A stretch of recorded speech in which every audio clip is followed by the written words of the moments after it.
नमस्कार मित्रों, आइए जानते हैं महाराज युधिष्ठिर नरक में ही क्यों रहना चाहते थे। क्या हुआ था उनके साथ। द्वापर युग की बात है। जब युधिष्ठिर महाराज स्वर्ग पहुँचे तो देखा कि सारे कौरव वहाँ पर बैठे खूब आनंद ले रहे हैं। इधर उधर चारों तरफ आंखें घुमाकर देखा पर कहीं भी उन्हें उनके चारों भाई पांडव नजर नहीं आए।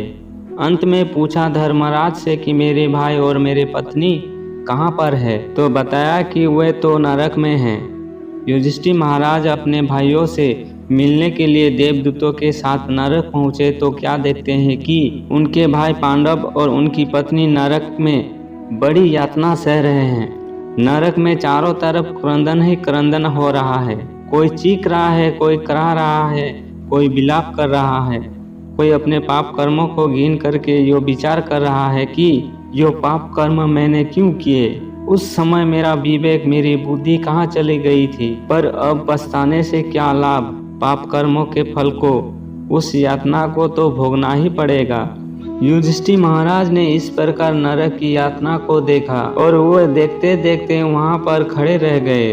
कुछ देर बाद जब देवदूतों ने कहा, महाराज आप अब चलिए यहाँ से, यो स्थान आपके लिए नहीं है, तो नरक में चारों तरफ से आवाज आने लगी कि महाराज आप इतने पुण्य आत्मा है कि आपके संसर्ग से, आपको छू करके जो हवा आती है उससे हम नरक में दुखदायी सह रहे व्यक्तियों को बड़ी शांति पहुंच रही है।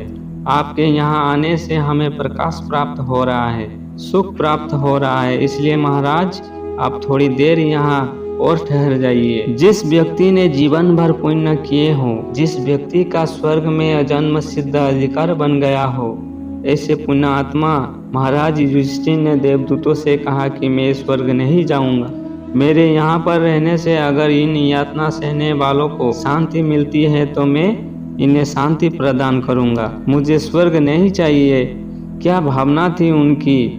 यो है भारत भूमि की महानता, जिस भूमि में माताओं ने ऐसे लाल को जन्म दिया जिनको स्वर्ग नसीब था, परंतु केवल माता नरक में दुख सहने वाले को सुख पहुंचाने के लिए, शांति देने के लिए उन्होंने स्वर्ग को भी तिलांजलि दे दी। और युधिष्ठिर महाराज इस प्रकार जब नरक में खड़े रह गए तो थोड़ी देर बाद स्वयं धर्मराज चित्रगुप्त के साथ आए और कहने लगे कि महाराज आप ज्यादा देर तक इस नरक में नहीं रह सकते हैं, आप स्वर्ग चलिए और आपके साथ ये पांडव आदि आपके बंधुगण भी स्वर्ग जाएंगे। युधिष्ठिर महाराज ने पूछा कि फिर मेरे भाई नरक में आए क्यों। और मैं जब स्वर्ग गया तो मैंने सारे कौरव को वहां देखा। यो क्या है, सत्य के धर्म के पक्षधर तो नरक में और असत्यवादी अधर्मी स्वर्ग में, यो कैसा न्याय है। चित्रगुप्त ने कहा, महाराज बात ऐसी है कि आपके भाई बंधुगण जो हैं, इन्होंने अपने जीवन में कभी ना कभी थोड़ा बहुत छल कपट किया था, जिसके कारण इनको थोड़ी बहुत नरक की यातना भोगनी पड़ी। और आपने भी एक समय में एक झूठ बोला था, अश्वत्थामा हत, यो जानते हुए कि आप क्या कर रहे हैं, आपने यो बाई को बोला।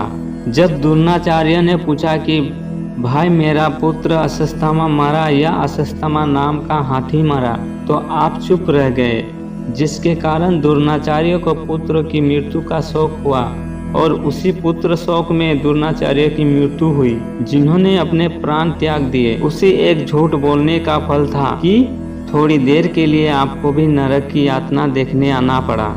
अब आपके तथा अन्य पांडवों के सारे पाप का प्रायश्चित हो गया है, अतः आप लोग स्वर्ग में चलिए। युधिष्ठिर महाराज कहने लगे कि वहाँ तो कौरव है। कहा, महाराज वे अब ज्यादा देर तक नहीं रहेंगे। जो थोड़ा बहुत उन्होंने पुण्य किया था उसका फल उन्होंने भोग लिया। अब उनका जो स्थायी ठिकाना, परमानेंट एड्रेस है, वो नरक है। उन्हें अब नरक में ही रहना पड़ेगा। आपका नरक में केवल अस्थायी ठिकाना, टेम्पररी एड्रेस था, पर आपका स्थायी वास्तव स्वर्ग में ही होगा। कहने का तात्पर्य यह है कि अंत सत्य का ही अच्छा होता है, सत्य का ही पलड़ा भारी होता है, सत्य की हमेशा विजय होती है। यो नहीं कि जिसकी शक्ति होती है उसी की विजय होती है। हमारे महान पुरुषों ने, हमारे पूर्वजों ने सत्य के लिए बड़ी बड़ी कुर्बानी दी है। राजा हरिश्चंद्र ने सत्य के लिए अपना सब कुछ कुर्बान कर दिया, अपनी पत्नी और बेटे को बेच दिया एवं अंत तक सत्य पर अडिग रहे।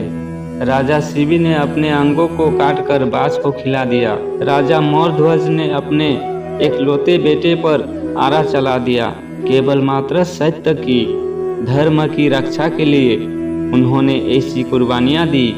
हमारे यो भारत भूमि हमेशा सत्य के पुजारी के महान इतिहासों से गौरवान्वित रही है।